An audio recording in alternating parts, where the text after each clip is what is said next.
Evening edition തുടരുന്നു. കോഴിക്കോട് കക്കാടംപൊയിലിലെ അപകട ഭീഷണി ഉയർത്തുന്ന സ്വകാര്യ ക്വാറിക്കെതിരെ നടപടി. വെണ്ടേക്കംപൊയിൽ മേലേമങ്ങാട് പ്രദേശത്തെ കൂറ്റൻ മൺകൂന നീക്കം ചെയ്യാൻ അധികൃതർ നിർദ്ദേശം നൽകി. പുള്ളിപ്പാടം വില്ലേജ് ഓഫീസറും ചാലിയാർ പഞ്ചായത്ത് അധികൃതരും സ്ഥലത്ത് പരിശോധന നടത്തി. ക്വാറിക്ക് സ്റ്റോപ്പ് മെമ്മോയും നൽകിയിട്ടുണ്ട്. മീഡിയ വൺ വാർത്തയ്ക്ക് പിന്നാലെയാണ് അധികൃതരുടെ ഇടപെടൽ. Media one impact.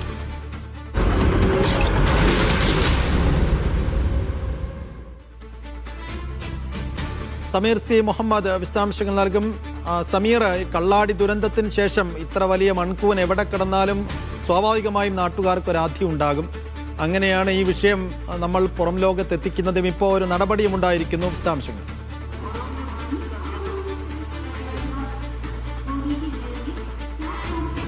കള്ളാടി ദുരന്തത്തിന്റെ പശ്ചാത്തലത്തിൽ വലിയ ആശങ്കയാണ് പ്രദേശവാസികൾക്കൊക്കെ ഉണ്ടായിരുന്നത്. പ്രത്യേകിച്ചും അതിശക്തമായ മഴ ലഭിക്കുന്നുമുണ്ട്. ഇതിന്റെ ഭാഗമായിക്കൊണ്ടാണ് കക്കാടംപൊയിൽ മേഖലയിലെ ആ കുടുംബങ്ങളൊക്കെ വലിയ ആശങ്ക നമ്മോട് പങ്കുവച്ചത്. അതുമായി ബന്ധപ്പെട്ടാണ് നമ്മൾ വാർത്ത നൽകിയത്. ആ മൺകൂന എപ്പോൾ വേണമെങ്കിലും തങ്ങളുടെ വീടിന് മുകളിലേക്ക്, തങ്ങളുടെ ദേഹത്തേക്ക് മറിഞ്ഞു വരാനുള്ള സാധ്യതയുണ്ട് എന്നായിരുന്നു അവരുടെ ആശങ്ക.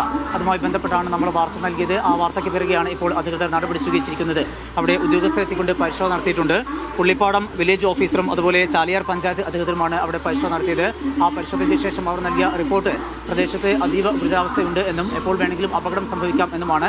അതിന്റെ അടിസ്ഥാനത്തിലാണ് ഈ മൺകൂന, ഈ വലിയ മൺകൂന അവിടുന്ന് എടുത്തു മാറ്റണം എന്നുള്ള കർശനമായിട്ടുള്ള നിർദ്ദേശം സ്വകാര്യ ക്വാറി ഉടമകൾക്ക് നൽകിയിരിക്കുന്നത്. അതോടൊപ്പം തന്നെ മറ്റു പ്രധാനപ്പെട്ട കാര്യം കൂടി ഉണ്ടായിരിക്കുന്നത്, അവിടെയുള്ള ആ ക്വാറിക്ക് ഇപ്പോൾ സ്റ്റോപ്പ് മെമ്മോ നൽകിയിട്ടുണ്ട് എന്നുള്ളതാണ്. അവിടെ നിന്ന് ഇനി ഖനനം പാടില്ല എന്നുള്ള കർശനമായിട്ടുള്ള നിർദ്ദേശം കൂടി നൽകിയിരിക്കുന്നു എന്നുള്ളതാണ് ഏറ്റവും പ്രധാനപ്പെട്ട മറ്റൊരു കാര്യം. അതോടൊപ്പം തന്നെയാണ് ആ കുടുംബങ്ങൾ, അത് മണ്ണ് ഇടിഞ്ഞു വീഴുകയാണെങ്കിൽ അത് ആദ്യഘട്ടത്തിൽ ബാധിക്കുന്നത് 3 കുടുംബങ്ങളെയാണ്. ആ 3 കുടുംബങ്ങളെയും അവിടുന്ന് മാറ്റി പാർപ്പിച്ചിട്ടുണ്ട് എന്നുള്ള മറ്റൊരു പ്രധാനപ്പെട്ട കാര്യം കൂടിയുണ്ട്. ഏതായാലും ഇപ്പോൾ അധികൃതരുടെ ഇടപെടൽ ഉണ്ടായിരിക്കുകയാണ്. ആ ജനങ്ങളുടെ ജീവനും സ്വത്തിനും അവർ സുരക്ഷ ഒരുക്കുന്നു എന്നുള്ളതാണ് ഏറ്റവും പ്രധാനപ്പെട്ട കാര്യം. അത്തരത്തിലുള്ള നടപടിയാണ് ഇപ്പോൾ ഉദ്യോഗസ്ഥർ സ്വീകരിച്ചിരിക്കുന്നത്. ഏതായാലും വാർത്തയ്ക്ക് പിറകെ അവർക്ക് സംരക്ഷണം ലഭ്യമായി എന്നുള്ള വലിയ സന്തോഷം കൂടിയുണ്ട്. എന്തായാലും ഇപ്പോൾ മഴ കനക്കുന്നതാണ് വലിയൊരു ആശങ്കയ്ക്ക് ഇടയാക്കുന്നത്. ആ വേളയിലാണ് ഇപ്പോൾ അധികൃതരുടെ ഇടപെടൽ കൂടി ഉണ്ടായിരിക്കുന്നത്. സേഫ്. സമീർ സി മുഹമ്മദാണ് വിശദാംശങ്ങൾ നൽകിയത്.